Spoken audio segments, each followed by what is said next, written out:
Everyone, this is me doctor Mohammad Yasin Malik and you are watching mind and Masti. आज की शख्सियत जो हमारे साथ मौजूद है जी, आप बिजनेसमैन भी हैं और आप माशाल्लाह उस तबके फ़िक्र से ताल्लुक़ रखते हैं जिन्होंने बड़े ज़ीरो से हीरो का सफ़र शुरू किया और ख़ुद से माशाल्लाह मार्केटिंग सेल्स के अंदर अपना नाम बनाया। जनाब मुज़फ़्फ़र मलिक साहब, अस्सलाम वालेकुम रहमतुल्लाह। कैसे हैं आप? ठीक हैं। और आपको मुतअद्दिद बार जी बड़ी बड़ी मुबारक हैं आपकी उम्र की भी, आप बार बार जाते रहते हैं, अल्लाह पाक सबको बुलाए जी। मलिक साहब, क्या 2026 के अंदर कुछ हालात चेंज हुए हैं प्रॉपर्टी के, कंस्ट्रक्शन के, या वही ठंडा माहौल चल रहा है? हालात तो बहुत ज़्यादा चेंज हुए हैं, ठंडा माहौल भी है लेकिन हालात चेंज भी हुए हैं। महंगाई ज़्यादा हो गई है, लोगों की इस्तात से बाहर हो गई हैं चीज़ें, और अब जो बरकर मिलता है वो महंगा बरकर मिलता है, बहुत ज़्यादा महंगा मिलता है। लेकिन फिर भी हम कोशिश जारी रखे हुए हैं कि लोगों को सस्ती सस्ती चीज़ें फराहम की जाए। लेकिन इस टाइम जो हालात हैं वो हाथ से बाहर हो गए, मुश्किल हालात सर। मलिक साहब, मुश्किल वक्त में करते क्या हैं आप? जब कुछ मामलात ख़राब हो जाते हैं तो कभी सोचा कि यार कंपनी बंद की जाए, कभी सोचा कि यार क्या ऐसा रास्ता हल निकाला जाए जो आपकी वो जिसे कहते हैं समझ में ना भी आ रहा हो तो आप कोशिश करते हैं कि यार मतलब हल कैसे निकालते हैं? अल्हम्दुलिल्लाह ऐसा कभी नहीं सोचा कि कभी कंपनी बंद की जाए। कोशिश करते हैं कुछ अच्छी चीज़ लेके आए जिसपे मार्केट में वर्किंग करते रहें। नाशुक्री कभी नहीं की, कभी ऐसा नहीं सोचा कि कंपनी को बंद कर दें या किसी को हम स्टाफ को फारिग कर दें, ऐसा नहीं है। कोशिश ये की जाती है कि सर्वाइवल की। कोई लाइफ का सबसे मुश्किल टाइम कितने टाइम आया? 6 महीने, साल, 3 महीने, 2 महीने? अभी तो ऑलमोस्ट 3 साल से मुश्किल टाइम ही चल रहा है। सबसे मुश्किल टाइम यही चल रहा है। ठीक है, तो इसको फिर फेस कर रहे हैं आप? अल्हम्दुलिल्लाह फेस कर रहे हैं और अल्लाह का शुक्र है, अल्लाह पाक में अभी तक सुरखरू रखा हुआ है और आगे भी इंशाल्लाह यही उम्मीद है कि सुरखरू। एसेट बनाने का बड़ा शौक होता है डीलर्स को, प्रॉपर्टी डीलर्स को, कि यार मैं ये भी बना लूँ, वो भी बना लूँ, गाड़ी खरीद लूँ। मतलब वैसे तो आपने बड़ा कुछ खरीद लिया होगा, लेकिन कभी ऐसा होता है कि यार ब्रेक डाउन लगा इन 3 सालों में, जो ख्वाहिशात थी, जो टारगेट्स थे वो अचीव नहीं हो पाए? स्लो हो गए हैं, लेकिन अगर आप कोशिश जारी रखें तो हालात के साथ साथ आप कुछ ना कुछ होता रहता है, बेहतरीन बाकी चीज़ें भी चेंज होती रहती हैं, तो कुछ ना कुछ चलता रहता है। अब मुझे बताइए कि पाकिस्तानी ड्रामास की तरफ ध्यान है आपका? ड्रामा देखते हैं पाकिस्तानी? नहीं, ड्रामा की तरफ नहीं। क्या देखते हैं आप ज़्यादा? सोशल मीडिया के ऊपर अगर आपको बैठना पड़ जाए या कुछ देखना पड़ जाए तो क्या ऐसी चीज़ है जो आपको अच्छा लगता है देखना?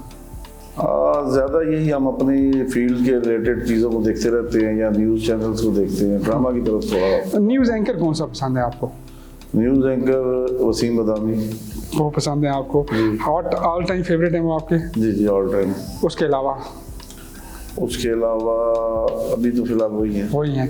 और पाकिस्तानी ड्रामाज के अलावा अब जो एंकर्स के अलावा कोई ऐसी शख्सियत पॉलिटिकल जिससे मिलने का बड़ा शौक हो कि यार मैं मिलना चाहता हूँ ऐसी शख्सियत से? मलिक रियाज सर। अच्छा, बिजनेस टाइकून से।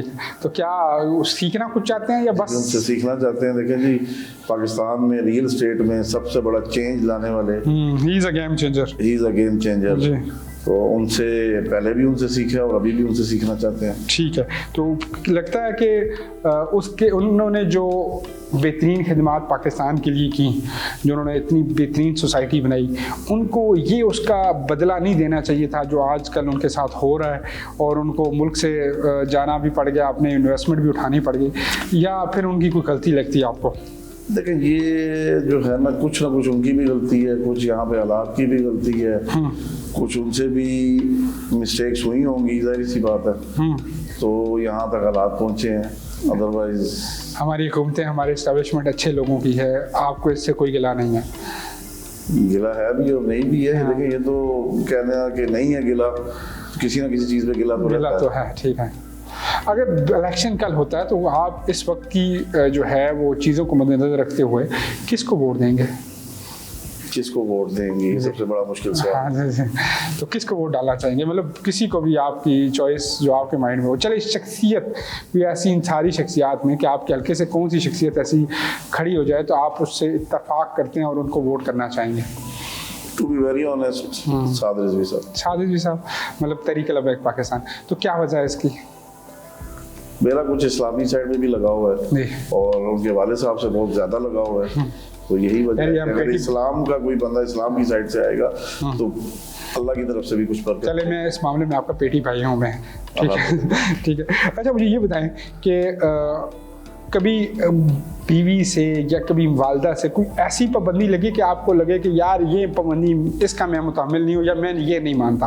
कोई इस तरह की पाबंदियाँ बीवियाँ लगाती हैं ना या वालदा लगाती हैं जिनको वो बाहर यानी कि रात को जल्दी वापस आ जाना, कि हमारा कोई काम पड़े, हम खुद मर्द ये चाह रहे होते हैं कि कौन सा ऐसा वक्त होगा जब हम अपने बेड का दीदार करेंगे और हम पहुँचेंगे, तो कोई ऐसी पाबंदी लगी हो जिसमें आप उनको लॉजिक भी ना दे पाए हों और आपको लगे कि यार ये क्यों लगाती हैं मुझ पर?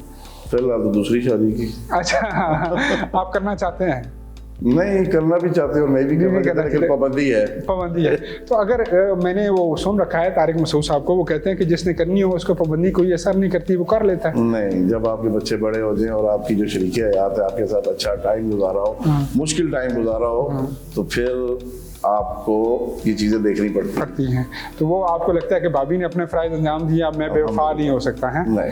ठीक है, तो मतलब करना भी चाहते हैं लेकिन नहीं कर सकते क्योंकि मुश्किल टाइम तो उसने मेरे साथ गुजारा है। अच्छा, चलिए इस बात पे अगर हम थोड़ा सा और डीप जाते हैं तो फरमाइएगा कि क्या इस्लाम जो है वो आजकल की ख़वातीन को समझ में नहीं आता? क्योंकि बड़ी हसीनाएँ भी आई, बड़ी पाक पासा औरतें भी आई, लेकिन मर्दों ने अगर दूसरी शादी की तो उनको तो बड़ी खुले तरीके से इजाज़त मिल गई। आज की ख़वातीन क्यों नहीं ऐसा चाहती कि मेरा मर्द जो है वो दूसरी शादी कर ले? समझना नहीं चाहती वो इस्लाम को। अगर वो समझें तो इसमें कोई बड़ी ममानत नहीं है। अल्लाह पाक ने इसमें बरकत रखी है, सुन्नत अमल है। अगर इसको समझा जाए तो आपके घरेलू हालात और बहुत सारे ऐसे गुनाह हैं जिससे इंसान बच सकता है, लेकिन वो गुनाहों से नहीं बचाना चाहती। वो सिर्फ चाहती हैं कि बस वो कोई हो ना, बस अपने आप को परमानेंट कोई ना हो, हाँ परमानेंट कोई ना हो। वो उनकी माशरे में ये नाक भी कायम रहती है कि तुम्हारे मर्द ने दूसरी शादी की हुई। यही चीज़ है, वो छुप छुपा के आप जो मर्जी कर लें, लेकिन अगर सामने करेंगे तो आपने कभी सोचा कि मैं छुप छुपा के दूसरी शादी कर लूँ, दूसरी शादी कर लूँ? कोई ऐसा काम मैंने कभी नहीं सोचा। छुप के करूँ, जो करूँ खुले दिल से सामने करूँ। ठीक है। लाइफ में एक दोस्त या एक कौन सा रिश्तेदार था जिसने हमेशा मुश्किल टाइम बोला कि गज़नफ़र मैं तेरे साथ खड़ा हूँ यार, जो मर्जी कर? मेरी वालदा है, मेरी वाइफ है। अच्छा, ये दो थे। इन्होंने दोनों ने हमेशा साथ दी, सपोर्ट कभी नहीं छोड़ा साथ। हाँ सर। और मुश्किल तरीन हालात में भी? मुश्किल तरीन ऐसे हालात के सोचते हुए भी डर लगता है, उन हालातों में भी नहीं छोड़ा उन्होंने। और ऐसा कोई शख्स जिसने हमेशा मुश्किल में साथ छोड़ा हो और आप कहते हो कि यार ऐसे बहुत सारे ठीक है, बहुत सारे। अच्छा ठीक है, लेकिन उनसे कोई गिला है या नहीं? गिला किस चीज़ का, उनकी मर्जी है जी, या उनकी तरबियत ही ऐसी है? उनकी मर्जी है। देखें जी, आज वो देखते हैं तो वो कुछ और सोचते हैं। जब मुश्किल हालात थे तो शायद हमारा फ़ोन नहीं उठाते थे। हाँ।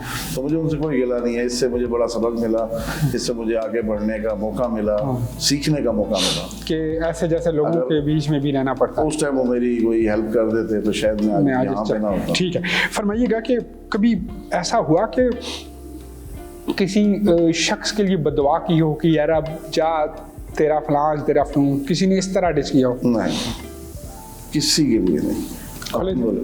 खुले दिल वाले हैं बिल्कुल। रात को जब सोते हैं माफ़ करके सोते हैं सारा। अच्छा। और बीइंग अ बिजनेसमैन आपको क्या लगता है कि बेहतरीन कामयाबी क्या है आजकल के दौर में? डिप्रेशन, एंजाइटी और मुख्तलिफ जब हम ऐसे वाक़यात देखते हैं जिसमें लोग बिल्कुल कासिर हैं, तो आपको क्या लगता है इसमें? कामयाबी यही है कि इस टाइम पे सब्र करके और खामोशी के साथ मेहनत करें। खामोशी के साथ आप अकेले लगे रहें, चुप करके अकेले लगे रहें, इंशाल्लाह। Don't be impress and don't be depress, अपना लगे रहें और रिजल्ट आपको लाजमी देंगे इंशाल्लाह। अच्छा मलिक साहब, आखिरी सवाल फिर हमने गेम शो की जाने बढ़ना है। ये फरमाएं कि क्रिकेट देखते हैं और कौन सा क्रिकेटर पसंद है? क्रिकेटर मुझे तो शोएब अख्तर, अच्छा, और करंट अभी मोहम्मद आमिर जो हमारे रावलपिंडी से हैं। हाँ, दोनों रावलपिंडी से, पिंडी एक्सप्रेस, और दोनों हैं ही ना बड़े वो अग्रेसिव हैं, आंखों में आंखें डाल लेते हैं, कहते रुक जा तेरी बंदूक, कुछ करके भी दिखाने का जज्बा रखते हैं। चले, आपने कभी तुक्के मारे हैं छोटे होते हुए पेपर के अंदर MCQs में? तुक्के ही मारते हैं। चले आए आपसे आज तुक्के मरवाते हैं। मलिक साहब से हम खेलेंगे जी गेम शो, और मलिक साहब से तुक्के मरवाएंगे। आप देखते हैं मलिक साहब का तुक्का कितना एक्यूरेट लगता है। मलिक साहब एक मरतबा फिर आपको खुशामदीद कहते हैं। मलिक साहब, आपने 10 के रेडियस के अंदर आपने एक तुक्का मारना है जो आपको बेहतर लगेगा। कितने % पाकिस्तानी ये सोचते हैं कि आजकल प्रॉपर्टी में पैसा नहीं रहा? 60%। 60% आपको लगता है कि सोचते हैं कि पैसा नहीं। चलिए जी, मलिक साहब का पहला तुक्का देखते हैं जी कि ये कहते हैं जी 60% पाकिस्तानी ऐसे हैं जो ये सोचते हैं कि पैसा नहीं है। बिल्कुल करीब थे आप। 67% पाकिस्तानी ऐसे हैं जो ये सोचते हैं कि पैसा असल में आजकल ये हालात ऐसे बन गए। हालात ऐसे बन गए। कितने परसेंट पाकिस्तानी ऐसे हैं जो दूसरी शादी करना चाहते हैं लेकिन माशरे के दबाव की वजह से नहीं करते? 80%। 80% ऐसे हैं।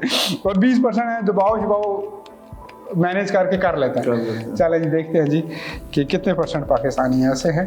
वैसे बड़े हालात मुश्किल भी होते हैं, क्योंकि लव मैरिज भी होती है, तो ये भी आप करीब थे जी। 69% पाकिस्तानी ऐसे हैं कि जो ये शादी करना चाहते हैं लेकिन नहीं करते। कितने परसेंट पाकिस्तानी सुबह उठते हुए कपड़े अच्छे इसलिए पहनते हैं कि वो किसी खातून को इम्प्रेस कर सकें, अपनी पीए को, ऑफिस स्टाफ को, या उनको ये लगता है कि या अपने लिए पहनते हैं?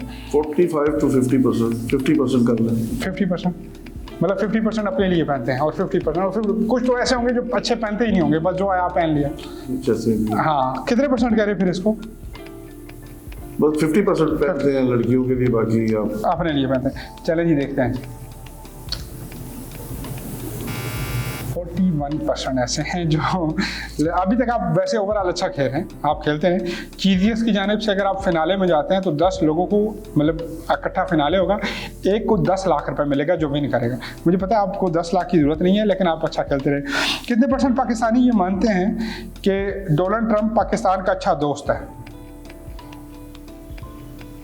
10%। आजकल वो बड़ा कहते हैं ना, फीड माशाल्लाह शबाश शवीब। 10%। 10% ये मानते हैं। 90% को पता है हमारा दुश्मन है। चलें जी देखते हैं। 17% पाकिस्तानी ऐसे हैं जो मानते हैं कि आजकल इस दौर में जो है वो डोनाल्ड ट्रंप साहब अच्छे दोस्त हैं। कितने परसेंट पाकिस्तानी ये मानते हैं कि एक्टर्स की ज़िंदगी बड़ी शाहाना होती है, कि यानी बड़ी गाड़ियाँ, बड़े घर? जनरली तो ऐसा नहीं है, उनको बेचारों को बड़ी स्ट्रगल करनी पड़ती है। तो हाँ, तो कितने परसेंट ये मानते हैं कि उनकी 70%। 17 या 70? 70। ओके, देखते हैं जी मलिक साहब। 70 का ऑप्शन इन्होंने दबाया है। कितने परसेंट पाकिस्तानी ऐसे हैं जो मानते हैं? 53% ऐसे हैं। अब मतलब लोगों को आगाही भी होना शुरू हो गया। कितने पाकिस्तानियों को ये मानना है कि सोशल मीडिया पर हमेशा बेवकूफ़ वल्गर कंटेंट ही वायरल होता है? मतलब अकल की बात इस पे कंटेंट पे वायरल नहीं होती सोशल मीडिया पे। कितने परसेंट पाकिस्तानी ये मानते हैं? 30%। हैं? 30%। 30%। आपको लगता है 70% अच्छी बातें वायरल हो जाती हैं? हो जाती हैं। आप अच्छा कंटेंट बनाएं, बेशक अच्छा बनाएं, क्यों नहीं होगा। चलो जी देखते हैं जी। मलिक साहब बड़े पॉजिटिव हैं जी इस मामले में। बिल्कुल सही जवाब आपका नहीं है। 51%। आपने कितना कहा? 70%? 30%। ये 51 है। काफ़ी आपने लंबा जो है ना इसमें किया। आखिरी सवाल है, ये अच्छा खेल जाए तो चलें कुछ ना कुछ हो जाएगा। कितने परसेंट पाकिस्तानी ये मानते हैं कि सोशल मीडिया पर बिकने वाली चीज़ें अमूमन तौर पर फ्रॉड होती हैं? 75%। लेकिन अब सोशल मीडिया के अलावा हमारे पास टूल्स तो कोई नहीं है ना कि हर बंदा सोशल मीडिया इस्तेमाल करता है, तो फिर इन दी एंड टूल्स तो यही रहता है कि आप सोशल मीडिया के ऊपर चीज़ बेचें। क्या कहते हैं? लेकिन आजकल कुछ लोग ऐसे आ गए जो बहुत ज़्यादा, जिस तरह आपका कोई ऐड उठा के आपकी वॉइस उठा लेगा और वो चीज़ आप नौशरबाजी बहुत चलेगी, वो चीज़ बेचेगा जो आप बेच रहे हैं, लेकिन देगा थर्ड क्लास चीज़, वो बहुत ज़्यादा है यार। ये तो मेरा अपना एक्सपीरियंस भी है। 75% आप कहते हैं। चलें जी देखते हैं जी। 63% पाकिस्तानी ऐसे हैं जिनका ये मानना है। मेरे साथ बहुत अच्छा लगा आपसे गेम खेल के, और wish you best of luck for your future जी। आगे आने वाली ज़िंदगी में आपके लिए आसानी हो, और हो सकता है हम गेम 2 में भी, राउंड में भी हम अपने साथ आपके साथ दोबारा से गेम खेलें। Thank you so much. क्या पैगाम देंगे कैमरा आपके सामने देखने वालों को? पैगाम यही देंगे जी, इस टाइम जो मुश्किल हालात चल रहे हैं पाकिस्तान में, सब्र से तामुल से काम लें और अपने आप को बिल्कुल काम रखें। इंशाल्लाह वो टाइम बहुत नज़दीक है कि हम सब खुशहाल ज़िंदगी गुजारें। इंशाल्लाह जी। बहुत वक्त अल्लाह करे सबके लिए अच्छा आ जाए। और मेरे साहब आपका बहुत बहुत शुक्रिया, और मुझे दीदी इजाज़त जी। अगले शो में किसी नए मेहमान के साथ दोबारा मुलाकात होती है। अल्लाह हाफ़िज़।